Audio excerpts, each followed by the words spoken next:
रणनीतिकार प्रशांत किशोर ने कई राजनीतिक पार्टियों की चुनाव जिताने में मदद की है। 2014 में बीजेपी के लिए चुनाव की रणनीति बनाकर चर्चा में आए प्रशांत किशोर ने नेताओं के बारे में खुलकर बात करते हुए अब प्रशांत किशोर ने अमित शाह के बारे में प्रतिक्रिया दी है।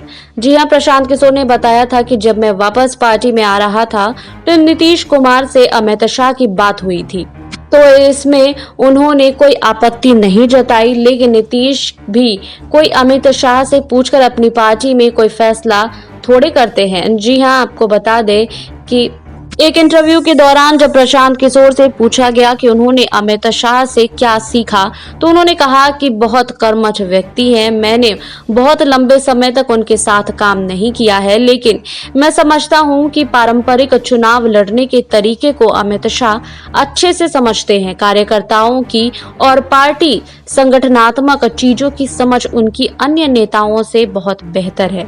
वहीं प्रशांत किशोर ने कहा कि चुनाव की समझ बहुत अच्छी है, लेकिन चुनाव तो कोई भी हार सकता है या जीत सकता है। मैं भी यूपी में ये नहीं समझ पाया था। ये कहना बिल्कुल ठीक नहीं है कि अमित शाह को बिहार की समझ बिल्कुल नहीं है।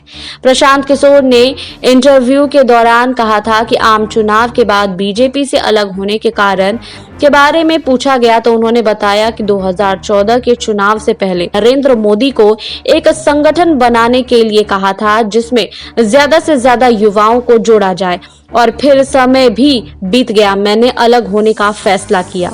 वहीं प्रशांत किशोर ने बताया था कि चुनाव जीतने के बाद नरेंद्र मोदी से उन्होंने कई बार उस संगठन के लिए काम करने के लिए कहा, लेकिन वह चीजें थोड़ा धीरे काम कर रहे थे। मैं थोड़ा बेसब्र हूं क्योंकि मुझे लगता है कि चीजें जल्दी से जल्दी होनी चाहिए। इसके बाद में 2015 बिहार विधानसभा चुनाव से पहले नीतीश कुमार से मिला, नीतीश कुमार के लिए काम करना शुरू कर दिया क्योंकि चुनाव नजदीक थे और उन्होंने भी मुझे कुछ ऐसा रोकने का प्रयास नहीं किया। वहीं प्रशांत किशोर कई मौकों पर नरेंद्र मोदी की तारीफ भी कर चुके हैं। एक बार उन्होंने बताया था कि 2014 के चुनाव के दौरान हम लोग अलग तरीके से प्रचार कर रहे थे तो मुझे गड़बड़ का डर लग रहा था, लेकिन मोदी जी ने मुझे कहा था कि अब जो होगा वो देखा जाएगा। उनके इतना कहने से मुझे अच्छा लगा और सब चीजें बहुत आराम से होती गई।